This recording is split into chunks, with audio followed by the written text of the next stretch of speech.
It is a summation of more than 20 years of research on one subject, and that is, why do some people do so well in life, while so many more do not? And the first thing let's talk about is the magic word. The experts call it the most important word as far as the results we get from life are concerned in this or any other language, and that word is attitude. It is our attitude toward life which will determine life's attitude toward us. Let's face the fact honestly that we shape our own lives, and the shapes of them will be determined by our attitudes. A person with a poor attitude toward learning, for example, isn't going to learn much until he changes his attitude. If we take the attitude that we cannot do something, we generally will not do it. An attitude of failure, and we're whipped before we start. So we know then that what we receive from life, what we accomplish or fail to accomplish, is due in large measure to our overall attitude. William James of Harvard University put it this way: "The greatest discovery of my generation is that human beings can alter their lives by altering their attitudes of mind." And isn't it wonderful that we have this measure of control? Before we start talking about our attitude toward the world, let's talk about our attitude toward ourselves, since it is the attitude we take toward ourselves which determines our attitude toward the world. Now, right here we come to a rather strange fact. We're so familiar with ourselves, we tend to take ourselves for granted. We tend to minimize the things we can accomplish, the goals we can reach, and for some equally strange reason, believe others can accomplish things in our field which we cannot. There are literally millions of human beings living narrow, darkened, frustrated lives, living defensively, simply because they take a defensive, doubtful attitude toward themselves, and as a result, toward life in general. Many people are suspicious of and oppose change, yet change is the one thing in life on which we can absolutely count. People who stay young all the years of their lives not only welcome change, but see it for what it really is: new opportunity, new chances for further fulfillment. Attitude is a reflection, a result of a person's will. It is incalculably powerful. It can bring about marvelous results for us, but we need to train it patiently, day by day. Now let's talk about the attitudes of people who are successful, the top 5% of the people who go sailing through life from one success to another and who, even when they fail at something, shrug it off and head right out again. No matter who the person is or what he does, men and women in sales, business executives, people in all the professions, wives and mothers, students, top people in the armed forces, public servants, men and women in the service of religion, working men and women in all fields of endeavor, wherever you find a person doing an outstanding job and getting outstanding results, you will find a person with the right kind of attitude. These people take the attitude toward themselves that they can accomplish what they set out to accomplish, that there's no good reason on earth why they can't be competent, successful. They have a healthy attitude toward themselves and, as a result, toward life and the things they want to accomplish. And because of this, they achieve some remarkable things, and they come to be called successful, outstanding, brilliant, lucky, and a lot of other things. They're quite frequently no more brilliant or outstanding than the majority of the people by whom they're surrounded. But they did develop the right attitude, and they found their accomplishments not too difficult, and many times surprisingly easy, simply because it seems that so few are really trying, really believe in themselves. Successful people come in all shapes and sizes and in widely varying degrees of intelligence, background, and so on. But they all have one thing in common. They expect more good out of life than bad. They expect to succeed more than they fail. If you want something worthwhile, take the attitude that there are a lot more reasons why you can have it than there are that you cannot, and set out to earn it. Go after it, work at it, ask for it, and 9 times out of 10, you'll get it. Our environment is really a mirror of our mental attitude. If we don't like our environment, we have to change our attitude first. Now, the world plays no favorites. It's impersonal. It doesn't care whether we change or not. Adopting a good, healthy attitude toward life doesn't affect the world and the people in it nearly as much as it affects us. It would be impossible to even estimate the number of jobs which have been lost, the number of promotions missed, the number of sales not made, the number of marriages ruined by poor attitudes. But you can number in the millions the jobs which are held but hated, the marriages which are tolerated but unhappy, all because of people who are waiting for the world and others to change toward them, instead of being big enough and wise enough to at least make a test which will prove beyond any shadow of a doubt where most or at least a big part of the trouble lies. Studies made of the lives of literally thousands of successful people have shown that they radiate confidence, assurance, they expect success, and they get success. You can spot these people by the way they walk, by the way they look and act. You can feel it about them when they enter a room. They may be short and fat, or tall and thin, or any combination in between, but they have about them the attitude of success. In the record Greener Pastures, I'll get into this next statement, but right now I want you to realize, if you don't already, that in 5 years or less, you can get right to the top of the work you're now doing. I know this, but the important question here is, do you know this? The minute you do know it, you'll have this right attitude I'm talking about. The easiest and most effective means of forming a good attitude habit is to begin to act as though you have a good, positive, expectant attitude toward life. That's right. Begin right now to walk, act, and look as though you belong to this group. If you're already in the top 5%, you'll know what I mean. If you've never tried it, you'll be amazed at what happens. Actions trigger feelings, just as feelings trigger actions.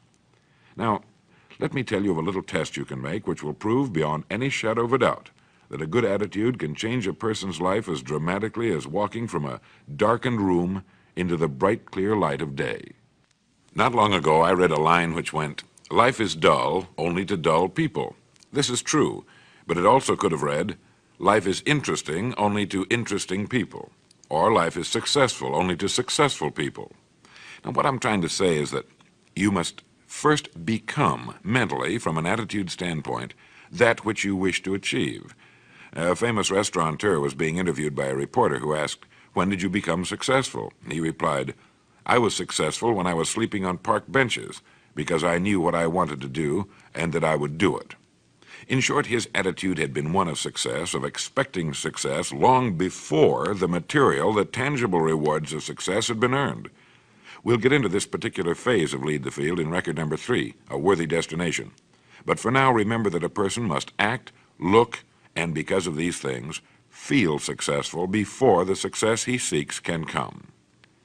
Chances are you know people who seem to be what others call lucky. All kinds of good and wonderful things seem to happen to them, and they give the impression of happily sailing through life, having a wonderful time, and getting more accomplished in a year than most people do in 5. This has been figured out fairly scientifically, and if anyone will conscientiously go about the test I'm going to recommend, and stay with it every day for the next 30 days without fail, that person can join this small, happy, and extremely productive group of people. He'll find himself becoming lucky, as they say, and most of his problems will pretty well take care of themselves. Of this you can be sure. The results will be nothing short of amazing. Now, it makes no difference how good a person's attitude has been in the past. Anything can be improved upon, and it's the small refinements upon something already good that makes it great. So here's the test. For the next 30 days, act toward the world, everything and everyone with whom you come in contact, with the attitude which represents the kind of results you want to achieve. That is, if the result you want is more success in what you're doing, act as though you are already in possession of the success you seek. If you want others to treat you with admiration and respect, treat others with admiration and respect first. Have you ever stopped to think of this?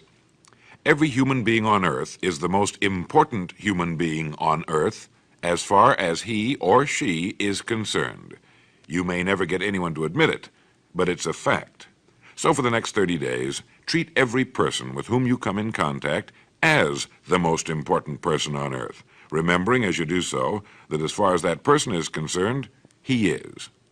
Now, the reason I say treat everyone in this fashion is mainly because this is the way human beings ought to treat each other, and because it will help you form a habit that will bring you amazing and delightful results for the rest of your life.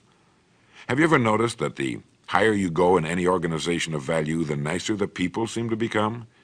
You see, the bigger the person, the easier it is to talk to him, to get along with him, to do business with him. Do you know why? It's because he's got a good attitude, and people with the best attitudes just naturally gravitate toward the top. So for 30 days, act toward others and the world at large in exactly the same manner you want the world and others to act toward you. Treat your wife or husband as the person he or she really is, the most important person in your life, and the same with the children. Carry out into the world each morning for 30 days the kind of attitude you would have if you were the most successful human being on earth. And notice how it quickly develops into an habitual attitude. When a person does this, he should realize he has already placed himself on the road to what he seeks. He is right now in the top 5% of the people in this or any other country. He has prepared the ground and planted the seed. He has made of himself a magnet, an embodiment of that which he seeks. Before metal can be cast into a desired shape, the mold, the expectant receptacle, must first be fashioned. Before a building can be erected, the excavation must be made and the foundation laid. And before a person can achieve the kind of life he wants, he must become that kind of individual. He must think, act, talk, walk, and conduct himself in all of his affairs as would the person he wishes to become. He is then actually that person, and the things that person would have and do will naturally come to him. Almost immediately, a change will be noticed. Irritations that used to frustrate and annoy disappear. When some less informed individual gives you a bad time, stay on the track. When someone cuts in front of you with his car or acts in any other manner that shows his ignorance and lack of courtesy, don't permit yourself to drop to his level. Pity him, for that's what he really deserves. That's the very group a person doesn't want to belong to, and if he acts like them, well, let's face it, he belongs with them. There's nothing in the world that men, women, and children want and need more than the feeling that they're important, that they're needed and respected. They will give their love, their affection, their respect, and their business to the person who fills this need. So the magic word is attitude.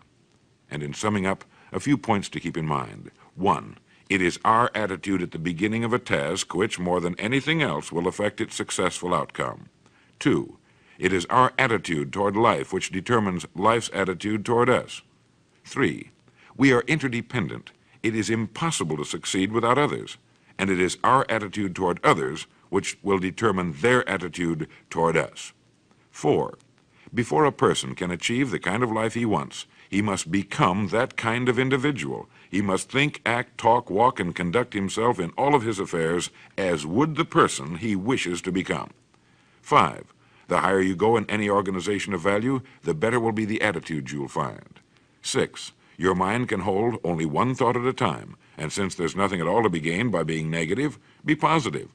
7, the deepest craving of human beings is to be needed, to feel important, to be appreciated. Give it to them, and they'll return it to you.